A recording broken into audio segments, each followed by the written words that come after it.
고린도전서 11장 13절부터 16절 이 긴 논쟁의 마지막입니다. 자, 13절부터 읽겠습니다. 너희는 스스로 판단하라. 여자가 머리를 가리지 않고 하나님께 기도하는 것이 마땅하냐? 만일 남자에게 긴 머리가 있으면 자기에게 부끄러움이 되는 것을 본성이 너희에게 가르치지 아니하느냐? 만일 여자가 긴 머리가 있으면 자기에게 영광이 되나니 긴 머리는 가리는 것을 대신하여 주셨기 때문이니라. 논쟁하려는 생각을 가진 자가 있을지라도 우리에게나 하나님의 모든 교회에는 이런 관례가 없느니라. 아멘. 자, 교회 질서에 대한 말씀에 오늘 마지막 시간이 드디어 왔습니다. 바울이 이 얘기를 정말 많이 얘기하고 있죠. 그만큼 고린도 교회에 이 문제가 큰 이슈가 됐음이 분명하다 그랬어요. 이게 당면 문제예요. 예배가 그만큼 어지러웠다 하는 말씀이라고 그랬고, 예배의 질서가 사라진 지 오래됐다 하는 거예요. 엉망이었다는 얘기죠. 그래서 이 말씀, 예배 시에 여자가 머리에 이 예배포라는 것을 쓰느냐 마느냐, 또 남자들은 어떻게 해야 되느냐, 이 문제를 마무리하면서 핵심적으로 오늘 주시는 말씀이 있어요. 그게 뭐냐? 바로 본성과 관례에 따라 스스로 판단하라. 본성과 관례, 참 중요한 단어들이에요. 이것이 우리 안에 있는 것이기 때문이요, 또 교회의 전통이기 때문이에요. 그래서 본성과 관례에 따라 스스로 판단하라는 거예요. 자, 11장 13절부터 다시 봅니다. 너희는 스스로 판단하라. 여자가 머리를 가리지 않고 하나님께 기도하는 것이 마땅하냐 그랬어요. 먼저 바울이 뭐라 그럽니까? 너희는 스스로 판단하라 하는 거예요. 여러분, 이 말은 무슨 뜻이에요? 스스로 판단하라 하니까 내 마음대로 해도 되는구나, 이런 뜻이겠습니까? 바울이 교인들에게 이제 나도 지친다, 여러분들 마음대로 하세요, 과연 그런 뜻일까요? 바울의 의도는 그런 게 아니에요. 고린도후서 2장 1절을 보면 이런 말씀이 나와요. 내가 다시는 너희 근심 중에 나아가지 아니하기로 스스로 결심하였노니 하는 뒷말이 있잖아요. 스스로 결심했다. 즉 우리 13절에 나오는 판단하라는 뜻의 의미는 뭐냐면 결단하라는 거예요. 이제 결단하라. 그러니까 바울은 여기서 강조하는 게 지금 당장 결단하라. 이제 그만 토론하고 끝장을 봅시다. 결론을 냅시다. 종지부를 짓자 하는 거예요. 그리고 바울의 의도는 뭐냐면, 바울이 의도하는 것은 부정적인 의미를 가지고 있는 거예요. 즉 마지막에 이 말이 나오잖아요. 마땅하냐 하잖아요. 이 말은 뭐예요? 어울리냐 하는 말이에요. 여자가 머리를 가리지 않는 것이 어울립니까? 어울리지 않습니다. 그 얘기예요. 아주 부정적인 의미예요. 그러니까 이제부터 반드시 여자는 머리에 무언가를 쓰십시오, 이렇게 얘기하고 있는 거예요. 자, 이게 사실 오늘날에는 이런 게 아무 문제가 되지 않잖아요. 사실 뭘 쓰던 말던 누가 뭐라 그러겠습니까? 그러나 우리가 이미 언급했듯이 당시 고린도에서는 왜 문제가 된다고 했어요? 머리에 아무것도 뭘 쓰지 않은 사람들은, 특히 여자는 창녀나 노예였단 말이에요. 그리고 그런 시선을 받지 않기 위해서라도 뭔가를 써야 됐다는 거죠. 그리고 나는 내 맘대로 할 거야, 자유함이 있으니까. 아무리 그런 의도가 있다 할지라도 옆에서 사람들이 볼 때 이건 아름다워 보이지 않는다는 거죠. 교회는 공동체이기 때문에 나 혼자 와서 은혜 받고 가는 곳이 아니라 하는 것을 다시 한번 얘기를 해주는 거예요. 그러니까 오늘날로 따지면 이런 거죠. 내가 교회 나올 때 어떤 옷을 입고 나와야 하나 정해지지 않았잖아요. 무슨 교회 교복이 있습니까? 그런 거 없잖아요. 그러니까 가끔 그런 말도 하잖아요. 목사님들이 가운을 입는 분도 있고 안 입는 분도 있지만 그 이유가 가운을 입으면서 거룩하고 또 영적인 면을 드러내려고 하는 분도 있지만 농담 삼아 이런 얘기하는 분도 있어요. 하도 넥타이 가가지고 말들이 많아서 내가 사준 넥타이 오늘 맸나 안 맸나 이번 주에 매고나 이런 얘기도 너무 많아요 사실. 그래서 아예 그냥 가운 입는다, 양복도 그렇고 그럴 정도로 관심을 여자분들은 많이 가질 수도 있다는 거예요. 근데 그게 중요한 게 아니잖아요. 교회에 무슨 옷자랑하러 오는 것도 아니고 또 흉볼 것도 없단 말이에요. 단정하게 깨끗하게 그렇게 입고 오면 되는 거죠. 그래서 얘기하는 거예요. 그런 의미로 판단하라 하는 거예요. 본인 스스로 판단해보면 충분히 알 수 있는 문제다. 그러니까 이토록 바울은 이런 문제에도 신경을 썼어요. 절대로 가볍게 여기지 않고 정말 이제까지 보면 다각적인 입장에서 검토를 한 거예요. 개개인의 신앙도 자유고 믿음도 자유고 무슨 옷을 입든 말든 다 자유지만 세 가지 항상 잊지 말라고 그랬죠. 사회적인 관습, 그거 무시 못하는 거고, 두 번째 영적인 질서에 따라 하라고 그랬죠. 그리고 창조의 원리, 이 세 가지, 사회적 관습, 영적 질서, 창조의 원리, 이 세 가지는 항상 염두에 두고 행동하라 하는 것이죠. 내가 자유롭다고 해서 내 마음대로 나는 예배드리고 갈 거야, 이래서는 안 된다는 거예요. 다시 한번 말하지만 신앙은 개인적인 것이지만 교회는 공적인 장소다. 이걸 여러분 잊지 마시기 바랍니다. 그 의도에서 다시 얘기하는 거예요. 이제 14절을 보겠습니다. 만일 남자에게 긴 머리가 있으면 자기에게 부끄러움이 되는 것을 본성이 너희에게 가르치지 아니하느냐 그랬어요. 14절의 중심 핵심 단어가 뭐겠습니까? 본성이라는 단어예요. 여러분 본성이 뭘까요? 자연 그대로 네이처라는 거예요.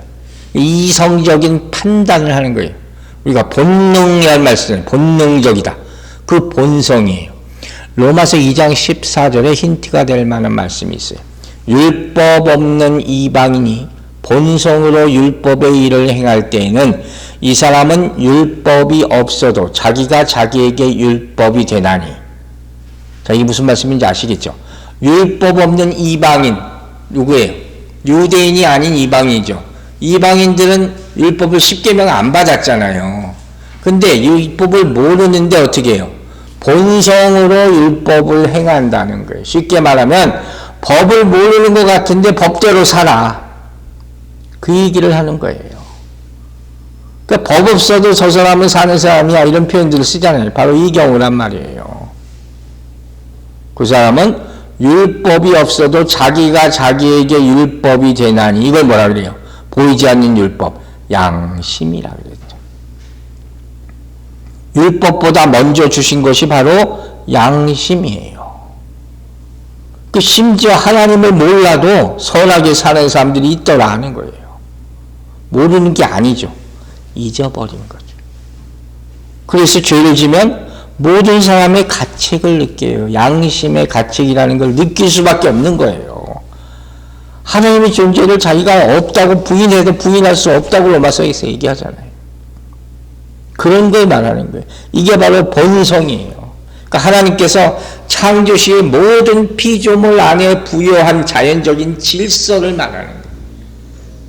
그게 있어요. 그 본능이라는 거예요. 그리고 바울 사도가 여기서 이 본능이라는 말을 아주 특별하게 사용하는 거예요. 어떻게? 이 본능이 뭐냐? 하나님 보시기에 선하고 옳은 것이 뭐냐? 나쁜 것이 뭐냐? 이것을 사람이 판단할 수 있어요, 없어요? 있다는 거예요. 스스로가 알 수 있도록 그런 장치를 기본적으로 우리 안에 넣어 주셨어요. 내가 죄 지면은 내가 알아요. 그죠? 가인이 아벨을 죽이고 나서 하나님께서 물으니까 어떻게 해요? 머리를 못 들잖아요. 그 양심의 가책이에요. 왜 나를 찾으십니까? 하면서 속으로는 자기가 잘못한 걸 아는 거예요. 눈을 못 맞춘 그런 거죠. 애들이 뭐 잘못해서 부모님한테 가면 제대로 못 쳐다보면 이거 큰 죄를 지은 거예요. 바로 그 얘기를 하는 거란 말이에요.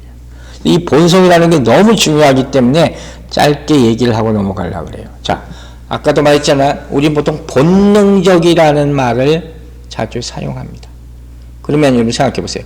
인간의 본능이라는 것이 지금 세상에서 과연 어떻게 나타날까요? 이 본능이 온전한 본능일까요? 그렇지 않다는 거예요. 하나님이 주신 본능이 아니라는 거예요. 그걸 에베소 2장이 정확하게 표현을 합니다. 자, 2장 3절, 에베소 2장 3절 보세요. 전에는 우리도 다 그 가운데서 우리의 육체의 욕심을 따라 지내며 육체와 마음의 원하는 것을 하여 다른 이들과 같이 본질상 진노의 자녀였더니 3절만 제가 뽑아서 말씀하는 거예요. 이게 무슨 소리예요? 우리가 죄를 져가지고 진노의 자녀가 되고 말았다는 거예요. 원래는 이렇게 지어지지 않았잖아요.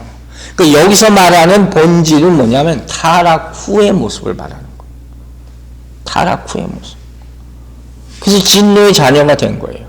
그리고 바울이 고린도전서에서 말하는 본성은 뭐예요? 창조 당시에 주어진 본성을 얘기하는 거예요. 그걸 구별해야 돼요.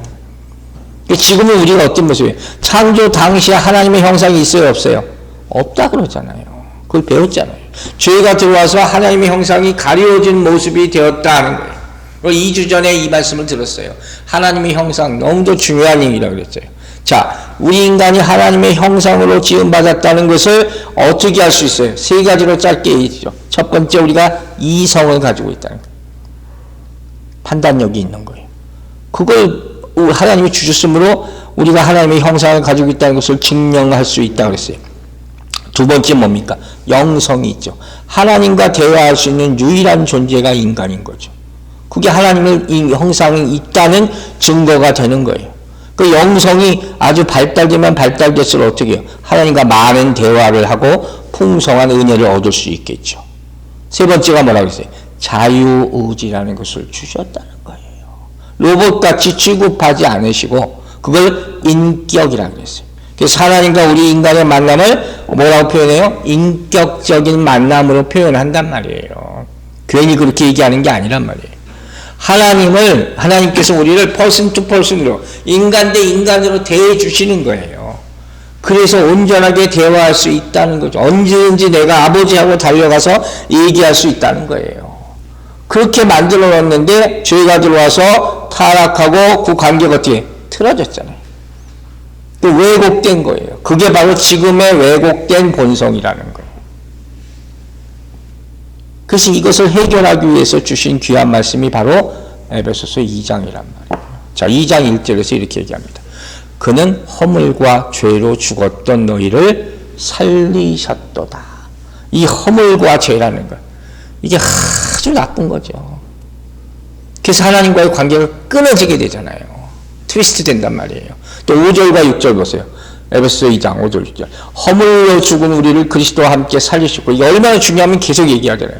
너희는 은혜로 구원을 받은 것이다. 또 함께 일으키사 그리스도 예수 안에서 함께 하늘에 앉히시니 부활의 능력까지 역사하는 거죠. 이 말씀이 생명의 말씀이에요. 이거 에베소서를 될 수 있으면 외우세요. 계속 얘기하는 이유가 바로 여기에 생명이 있다는 거예요. 죄를 끊게 하는 생명의 말씀이 여기 있다는 거예요. 그러니까 인간의 죄로 말미암아서 왜곡된 본성에 대해서 생각하면 반드시 우리는 처음으로 돌아가야 돼요. 하나님께서 우리를 처음 지으셨을 때 첫 번째 관계를 생각하지 않을 수가 없단 말이에요. 안 그러면 이건 회복이 안 되니까. 그리고 그 해결책이 뭐라는 거예요? 바로 예수 그리스도의 십자가 사건이라는 거예요. 거기까지 결론을 내려야지 그 사람이 온전한 구원에 관한 믿음을 가지고 있다 하는 거죠. 그 이제 여러분 생각해 보세요. 만약 우리가 지금도 하나님의 창조 원리에 따라 처음 주신 본성을 가지고 살고 있다면 이 세상에 문제 있을 게 뭐가 있겠어요? 그죠? 그걸 내가 개인적으로 정말 먼저 안타깝게 생각해야 돼요. 그 본성을 지금도 그대로 가지고 있다면, 그 사랑을 조금도 가지고 있다면, 서로 돕는 관계를 항상 잊지 않고 있다면 문제될 게 한도 없고 정말 세상은 아름다워라 할 수 있을 거라는 거예요.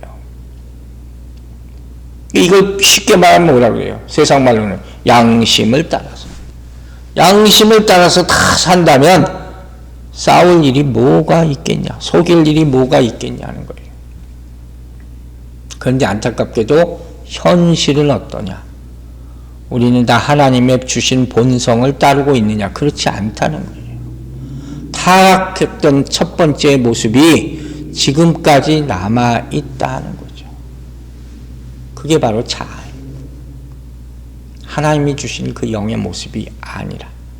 그래서 내 것을 찾고 하나님께 불순종하고 하나님의 말씀을 어기고 하나님의 경고를 무시하는 그 모습이 오늘날의 모습이라는 거예요. 이게 참 뿌리가 깊어요. 우리 사무엘상에서 사울의 모습을 보고 있잖아요. 사울이 처음에는 얼마나 겸손한 사람이었어요. 사무엘이 부르면 저 짐 사이에 가서 숨어 있고 그 정도로 겸손한 사람이었는데 전쟁이 조금 이고 왕된 지 한 2년 되니까 그때부터 벌써 교만해져 가지고 자기 멋대로 하려고 제사도 자기 멋대로 지니고 자기 기념비를 세우고 이렇게 되는 게 뭐예요? 바로 타락한 본성이라는 거예요. 하나님의 영광이 사라질 수밖에 없게 되는 것이죠. 그리고 이 모든 것을 생각하면서 이제 바울이 얘기하고자 하는 이 본성이라는 단어를 사용하는 이유가 뭐겠습니까? 남자와 여자의 다른 모습을 나타내기 위해서라는 거예요. 이게 하나님께서 주신 본성이라는 거예요. 남자는 남자의 모습으로 살고 여자는 여자의 모습으로 살아라. 이걸 바꾸면 그게 뭐예요? 질서에 위배되는 것이다. 성경이 이걸 가르쳐주고 있잖아요. 근데 이걸 오늘날 사람들, 특별히 젊은 많은 사람들이 이해하지 못하는 거죠. 이해하지 못하는 게 이해하려고 하지 않더라고요. 항상 그 친구들이 하는 소리가 사랑이 없다는 거예요. 사랑은 거기다 갖다 붙이는 게 아닌데. 성경을 먼저 알고 나서 사랑을 생각을 해야지. 하나님의 공의를 생각해야지. 그러니까 오늘날의 문화로 보면 이해 못할 게 굉장히 많아요, 사실. 이 장면은. 그래서 재미있는 이야기도 많은 거예요. 누가 그 얘기를 하더라고요. 여러분, 한국도 조선시대에 보면 남자들이 머리를 길렀을까요, 안 길렀을까요? 이주시대. 어린 아이들 보면 이렇게 머리를 따잖아요. 그죠? 그죠? 그리고 나이가 결혼하게 되면 어떻게 돼요? 상투를 튼단 말이에요. 자르지 않아요. 가만히 생각해 보니까 안 잘려요. 남자들도 상투를 틀지. 그래서 일본 사람들이 와가지고 단발령을 내리니까 뭐라 했어요? 신체 발부 수지보물 하고 해서 모든 것 다 부모님으로부터 받은 거니까 절대로 못 자른다고 버티잖아요. 차라리 나를 죽이라고 한단 말이에요. 이거 문화예요. 이거 문화. 사실 웃기는 문화예요. 요새도 가끔 다 남자들이 머리 긴 남자들이 있잖아요. 그럼 저희 영혼이 자유로운 사람이다. 좋게 얘기하는 거지 특별하게 보이는 거예요. 또 여자분들이 머리를 길렀다가 짧게 자르면 뭐라 그래요? 무슨 심령의 변화가 있나 보다. 이렇게 추측하기도 하고. 또 운동하는 사람들이 머리를 바짝 깎으면 정신무장했다. 이렇게 표현하기도 하는 거예요. 그러니까 오늘날은 이게 정말 다양한 모습들로 살고 있단 말이에요. 그러면 이 말씀을 바울이 왜 했겠냐는 거예요. 한마디로 이렇게 보편적인 걸 생각해 보라는 거예요.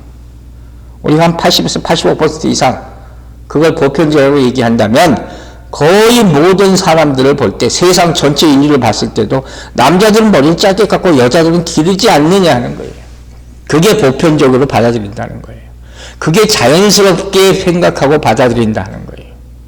그러면 왜 굳이 이상한 모습을 하고 다니려고 하느냐 하는 거죠. 그리고 이 시대에 고린도의 교회의 사람들에게 결정적으로 뭐라고 했어요? 우리 이제까지 몇 번이나 얘기한 것. 당시 헬라인들이 남자가 긴 머리를 하는 것이 인간의 본성에 어긋난다고 한 이유가 뭐라고 그랬어요? 이건 여자가 짧은 머리를 할 때 노예나 또 창녀임을 나타내는 것이라고 그랬잖아요. 마찬가지로 이게 무슨 얘기였냐면 남자가 머리를 기른다는 것은 동성애자라는 뜻이에요. 동성애자 중에 여자의 역할을 하는 사람. 그렇게 봤다는 거예요. 이게 보편적이냐? 절대로 보편적이지 않잖아요. 그리고 이것을 성경에서 뭐라고 표현해요? 하나님의 순리에 역행하는 것이다. 로마서에서 그걸 분명히 얘기합니다.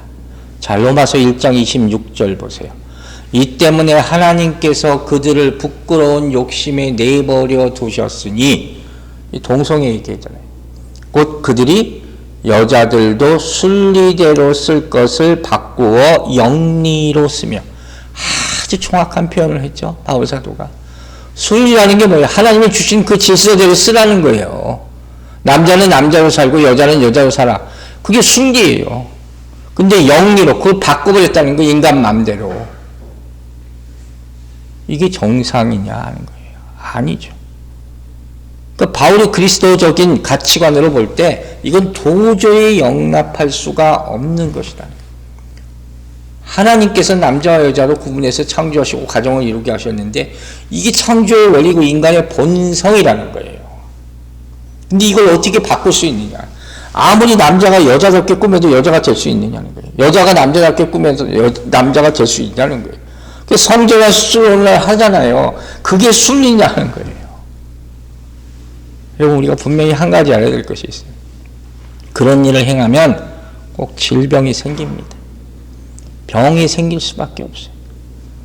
미안한 얘기지만 성전환 수술을 받게 되면 계속 호르몬 주사를 맞아야 됩니다. 정상적일 수가 없게 되는 거예요. 안타깝고 가슴 아픈 얘기. 여러분, 그 에이즈 벌써 그 오래된 얘기라고 해서 이런 얘기도 안 하더라고요. 에이즈에 걸리는 환자 그 전 단계에 그 칼포시 육종이라는 게 생겨요. 그 육종을 아는 사람을 제가 본 적이 있어요. 온몸에 막 뭐가 나 있어요. 눈도 볼 수가 없어요. 그래서 천벌이라는 말이 있는 거예요. 천형이라고 해요.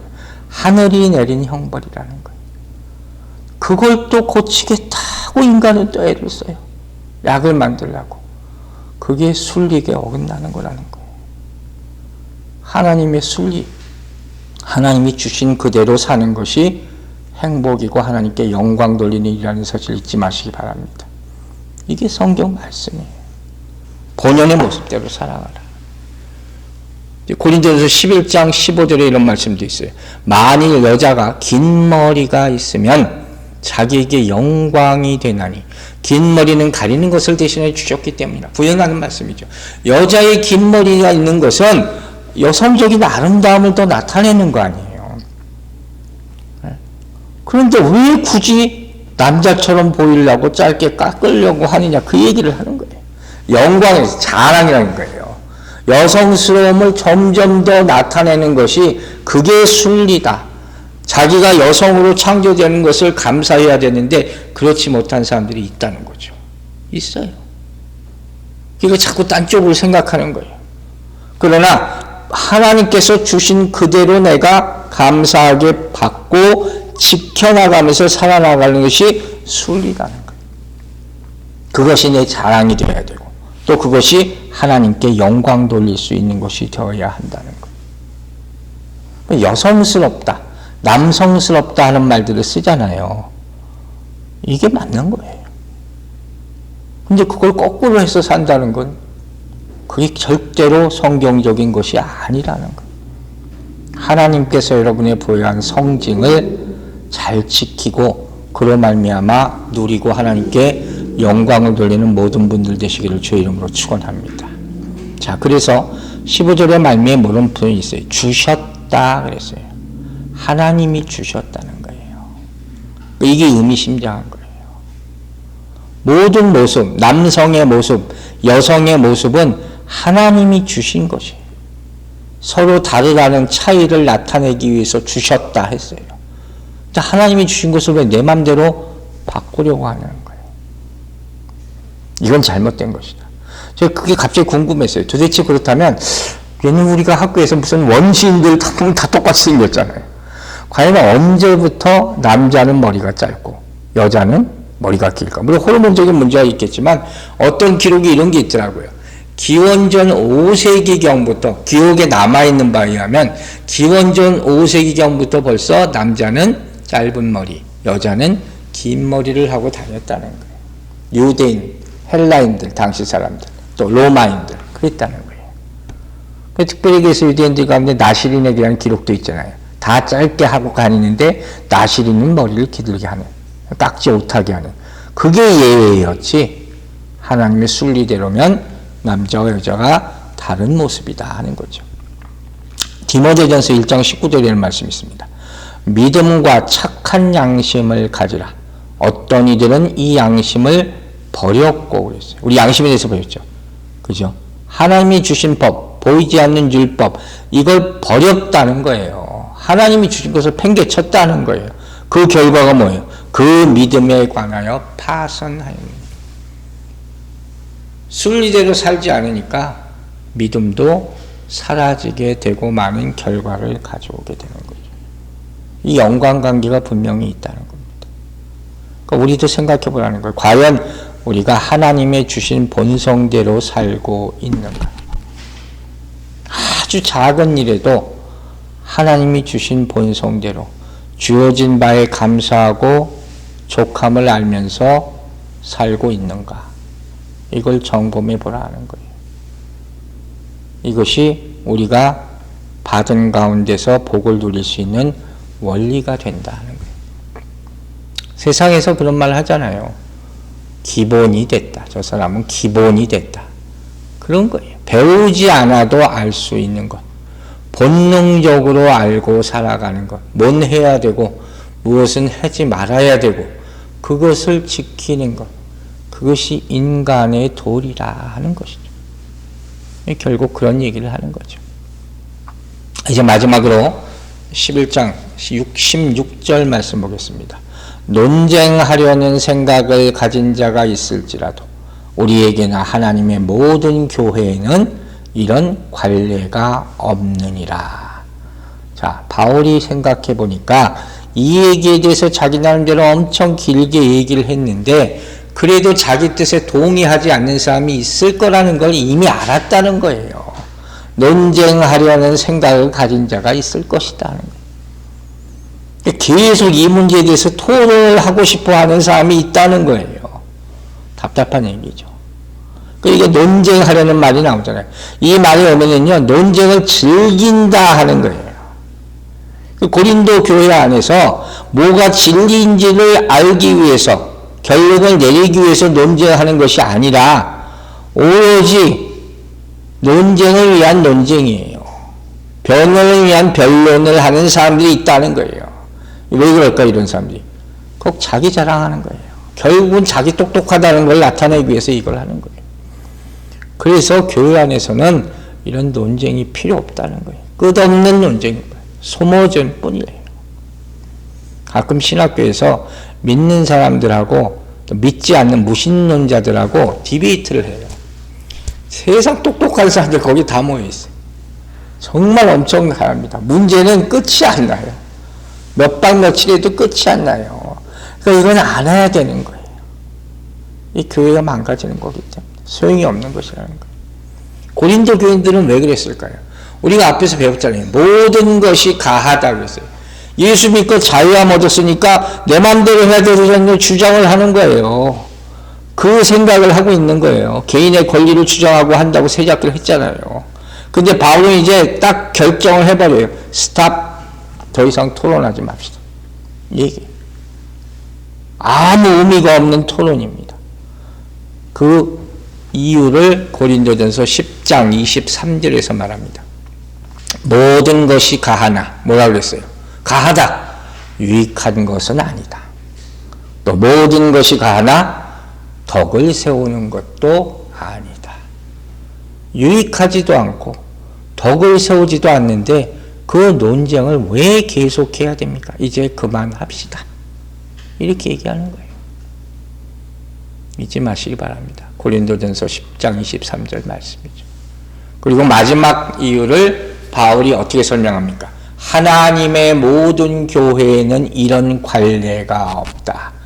자, 참 의미심장한 말이에요. 먼저 바울이 얘기하는 건 하나님의 모든 교회. 무슨 의미겠어요? 모든 세상의 교회는 하나님께 속한 것이다. 하나님이 주인 되신다는 거예요. 고린도 교회들아, 자칭 똑똑한 이 고린도 교회 사람들아, 아무리 당신들의 주장이 많고 똑똑한 척해도 이 교회 질서는 하나님이 세우는 것이다. 그걸 잊지 말라는 거예요. 여러분, 우리가 모태신앙 아무것도 못해 아무리 욕해도 모태신앙인 사람들이 잘 지키는 게 있어요. 그게 뭔지 아세요? 교회 전통을 잘 지켜요. 그거 우리가 본받을 만한 거예요. 근데 신앙이 믿은 지 얼마 안 돼서 막 뜨거운 것 같은데 보면 자기 멋대로 꼭 자기 주장대로 이렇게 해야 되는 거 아니에요? 이런 분들이 있어요. 그렇지 않아요. 그게 교회 질서를 오히려 무너뜨릴 수 있다 하는 거예요. 그래서 지금 바울 사도가 마지막에 하나님의 교회, 이 교회가 누구 거냐 이걸 얘기하는 거예요. 근데 여러분, 이 하나님의 교회라는 말이 어디 나오는지 아세요? 고린도전서 처음 시작할 때 나와요. 고린도전서 1장 2절 보세요. 고린도에 있는 하나님의 교회 하잖아요. 곧 그리스도 예수 안에서 거룩하여지고 성도라 부르심을 받은 자들과 또 각 처에서 우리 주 곧 그들과 우리 주 대신 주 예수 그리스도의 이름을 부르는 모든 자들에게, 즉 고린도전서 시작할 때 이미 딱 전제를 했어요. 내가 앞으로 쓰는 말은 하나님의 교회에 대한 얘기다. 그러니 딴소리 하지 말라. 사실 이런 얘기인 거예요. 이런 뉘앙스예요. 그럼 여러분 생각해 보세요. 바울이 왜 처음 시작하면서 이 교회는 하나님의 교회입니다, 왜 이야기를 했을까요? 이건 뭐냐면 고린도 교회의 탄생이 그만큼 놀랍고 신비롭다는 거예요. 무슨 얘기냐? 자, 당시 고린도라는 곳이 어떤 곳이라고 그랬어요? 음란과 우상숭배가 만연한 헬라 세계 한복판에 있는 곳이 고린도 교회예요. 세워질 수 없는 교회가 세워졌어요. 오로지 하나님의 은혜로 말미암아. 놀라운 은혜죠. 그게 하나님의 교회라는 거예요. 이게 얼마나 영광스럽고 얼마나 기적과 같은 일인가 하는 거예요. 그러니까 이 교회는 오로지 하나님의 말씀대로 운영되어야 된다는 거예요. 하나님이 남기신 말씀과 질서 그대로 순종하며 따라야 되는 것이지 맨날 싸우고 논쟁하고 잘난 척하고 아무 소용없다. 그게 하나님의 교회다 하는 말을 하는 거예요. 그래서 마지막으로 16절 끝에 이런 표현이 있죠. 마지막으로 봅니다. 모든 교회에는 이런 규례가 없느니라. 하나님의 모든 교회에는 이런 규례가 없다. 서로 변론하고 자기 주장하고 이래서는 안 된다. 여러분, 하나님의 교회는 변론이 필요 없습니다. 왜? 교회는 하나님주의지 민주주의가 아니기 때문에. 잊지 마세요. 교회는 하나님주의예요. 서로 토론하고 결론을 맺어서 해가는 것이 교회가 절대 아니라 하나님이 주신 말씀대로 순종하며 따를 때 교회의 질서는 자연적으로 지켜지게 될 줄로 믿습니다. 이 말을 교회를 교회되게 하라 이렇게 표현합니다. 교회를 교회되게 만드는 또 지키는 우리 모두가 되기를 주의 이름으로 축원합니다. 기도하겠습니다. 아버지 하나님, 바울 사도가 그렇게 고민하며 준비하며 했던 이 말씀을 우리가 마지막으로 오늘 들었습니다. 교회의 질서는 하나님께서 세우십니다. 교회의 주인은 하나님 되십니다. 우리가 본성이라는 것이 하나님이 주신 본성이 있다는 것을 한시도 잊지 말고, 죄 때문에 우리가 많은 왜곡된 모습으로 살고 있지만 부끄럽게 여기고 돌이켜 회개하여 하나님이 처음 창조시에 주신 하나님의 형상을 다시 회복하고 살게 하여 주시옵소서. 교회도 하나님이 주신 말씀에 따라 순종할 때 하나님이 보시기에 축복받는 교회가 될 줄로 믿습니다. 이 모든 일을 위해서 부르셨사오니 주께서 온전히 사용하여 주시고 주님 홀로 영광 받아 주시옵소서. 감사드리며 예수 그리스도의 이름으로 기도했습니다. 아멘.